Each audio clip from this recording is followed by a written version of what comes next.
with that, I just want to ask for your opinion also. Kasi as part of heterosexual community, tingin nyo ba importante ang labels? Ladies. Ako, Back to you, ladies.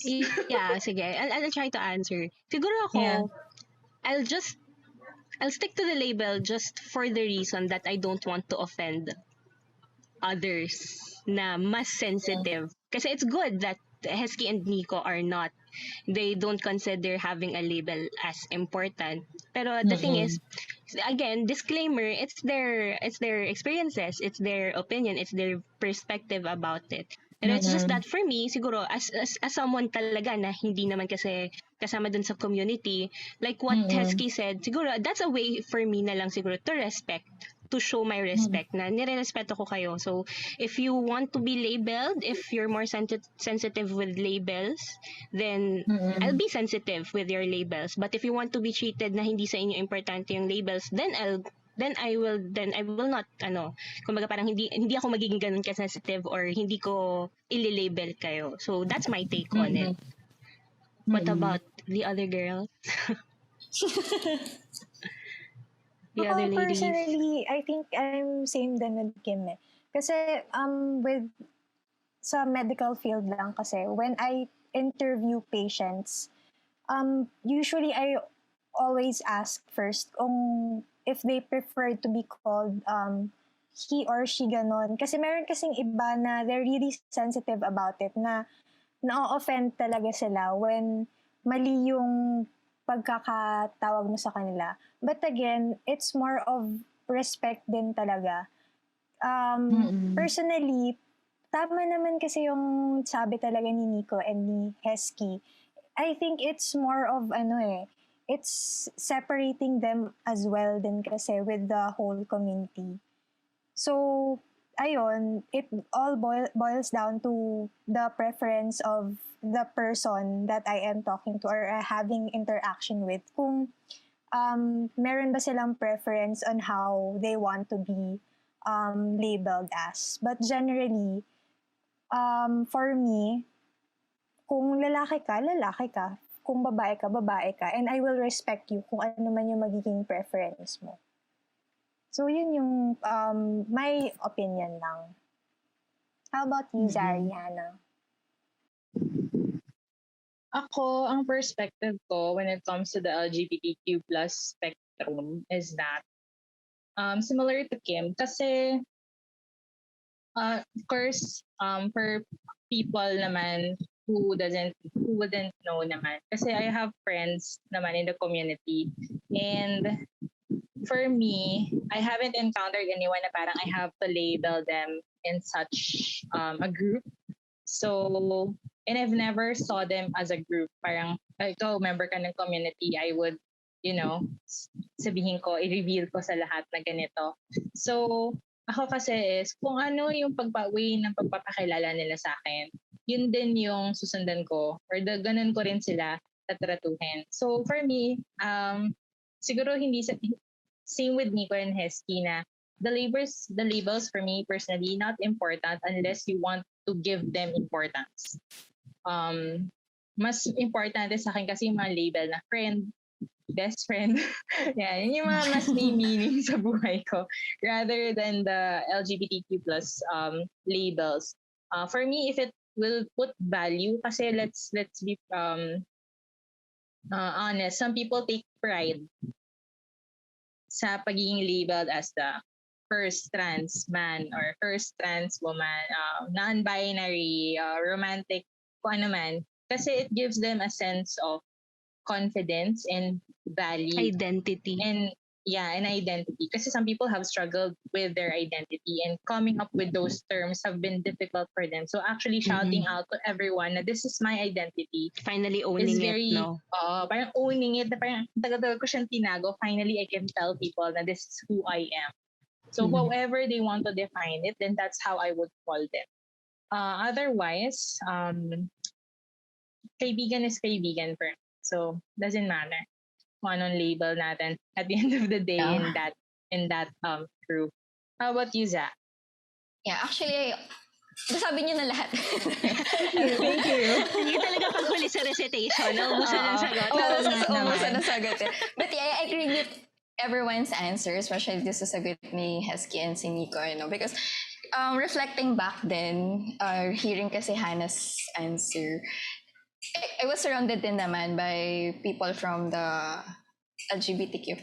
And hindi ko rin naman sila ni-label. I'm more on, if you could be considered as someone na I could befriend and not at all. So, it's more on yung nasabi ko nga kanina, it's more of a human-to-human respect na lang talaga. So, if that's something that you would like, okay, I'll go for that label. I'll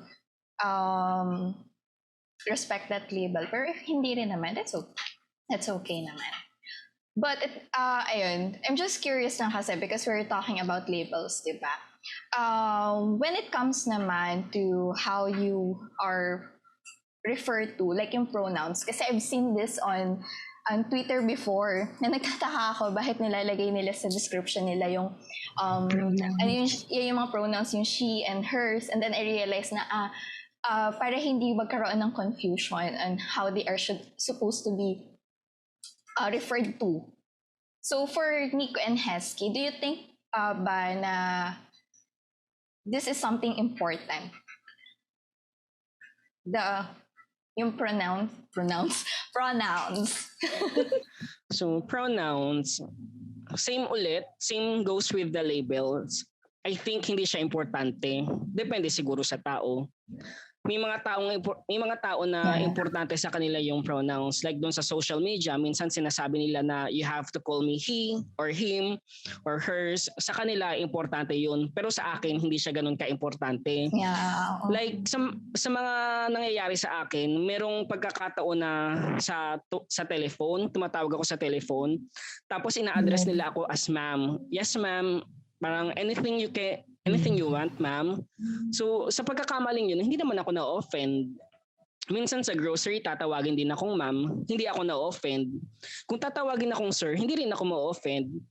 Yung value kasi ng tao, hindi ko siya nililimit doon.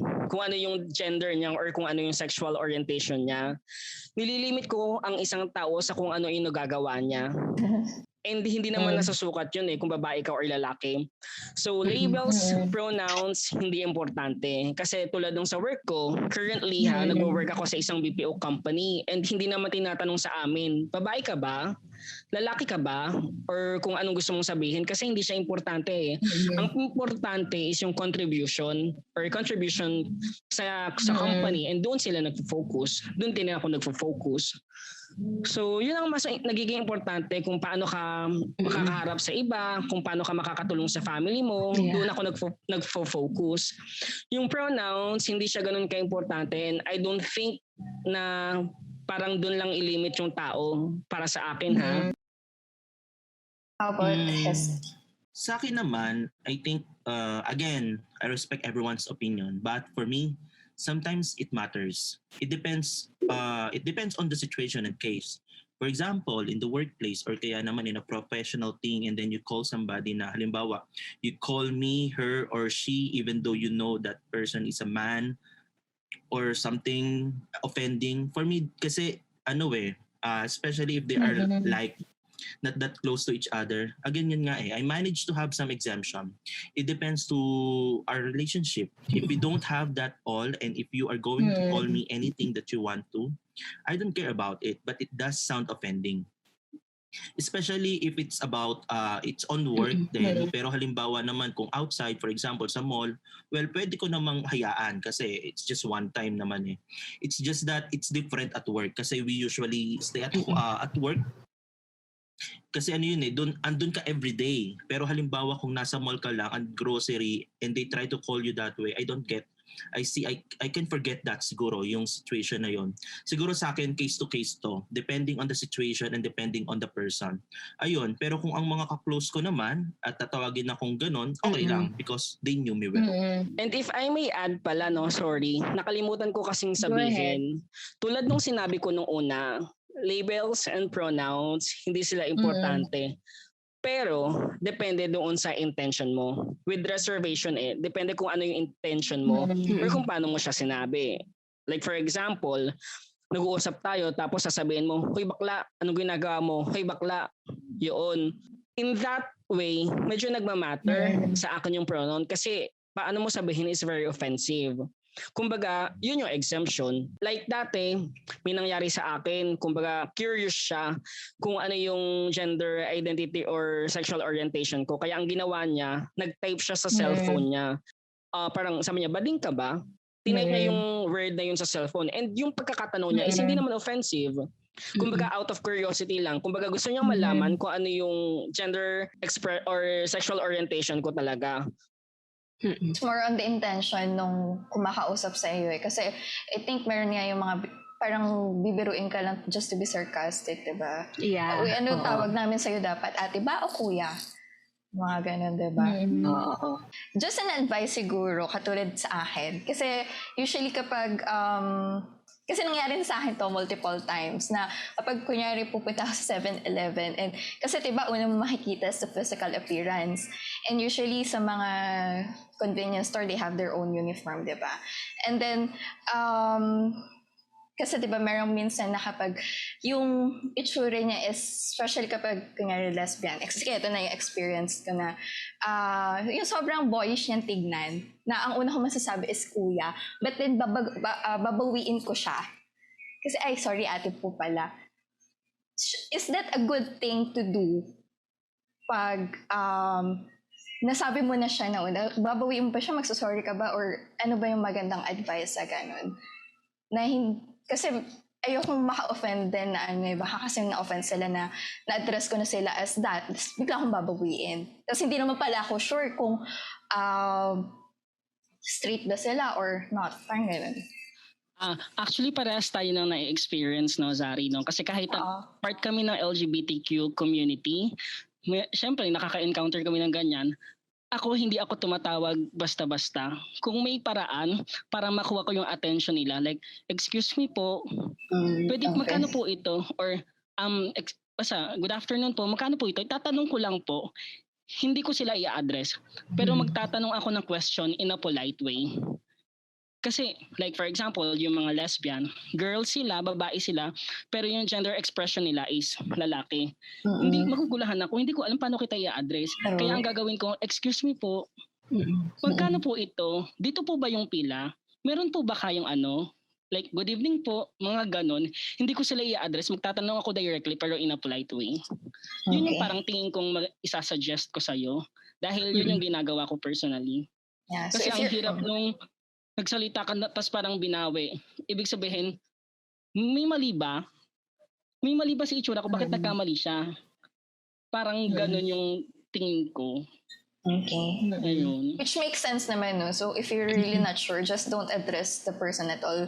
That's relating to their to sexuality or preference. So si Husky, I also have a follow-up. Sorry. I'll go Husky muna. Tapos may follow-up question na ka.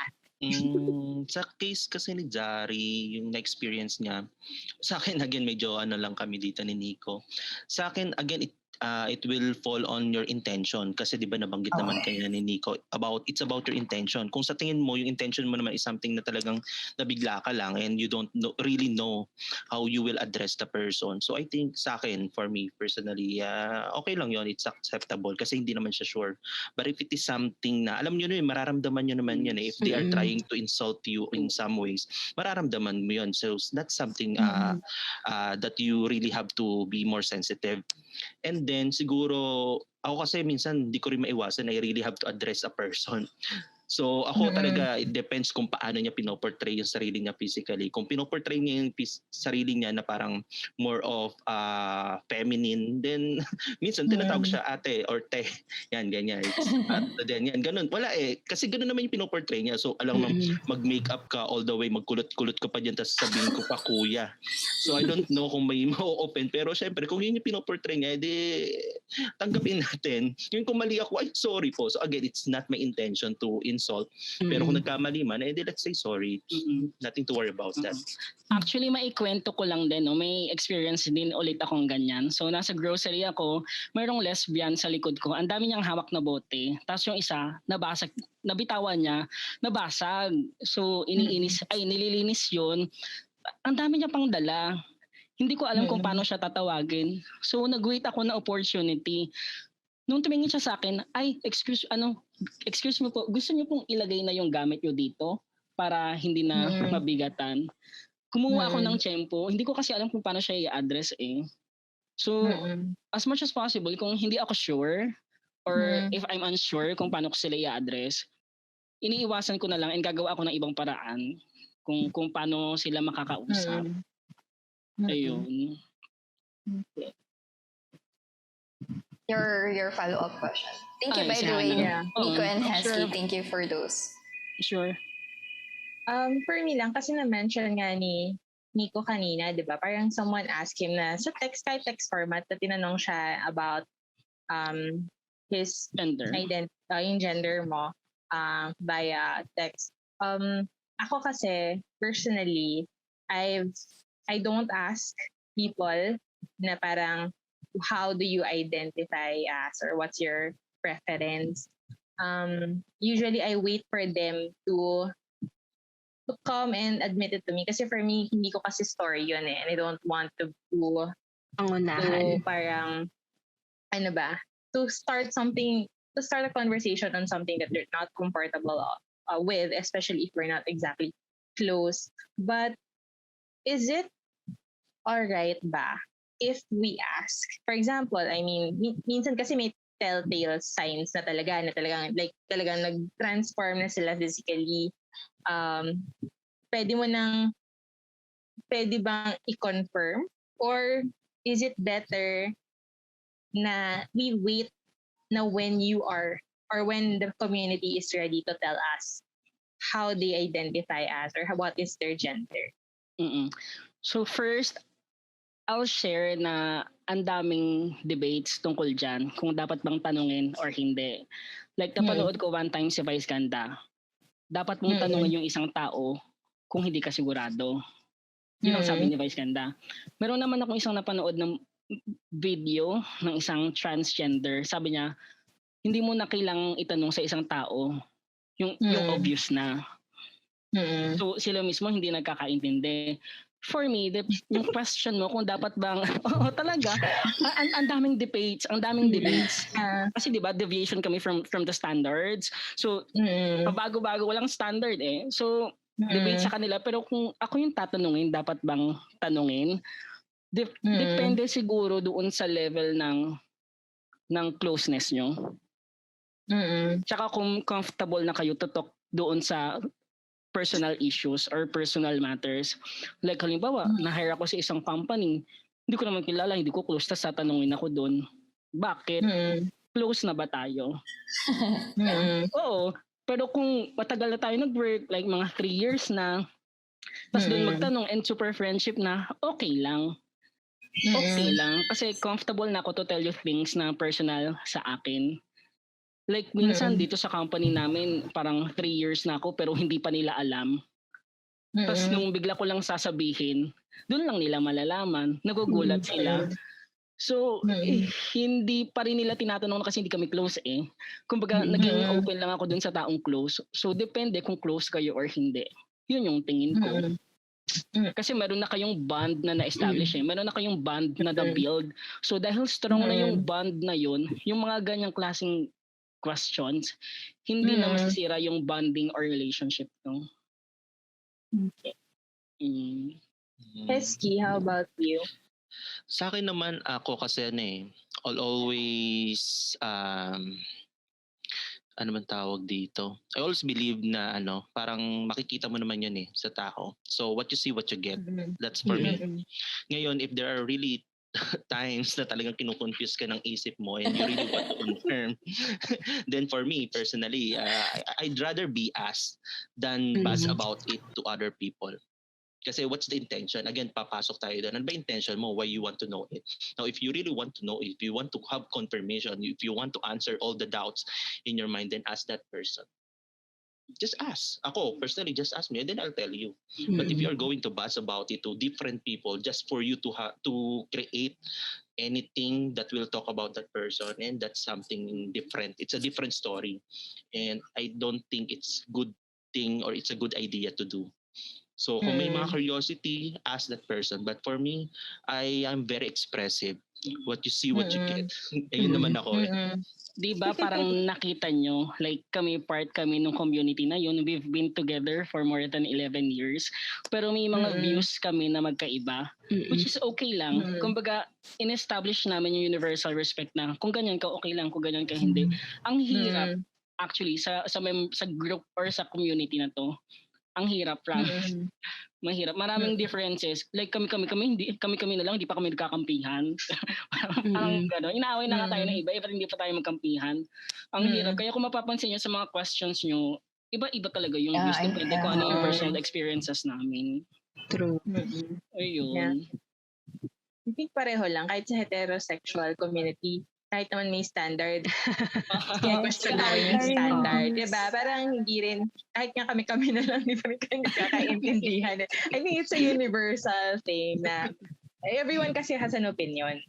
And everybody wants to be heard also in their own way. So, kaya hindi ma-avoid na magkakaroon ng clash. But thank you for at least sharing on what would be a better way for us na to respond or at least to ask about yun. So guys, mga watchers and listeners namin, you have to get closer.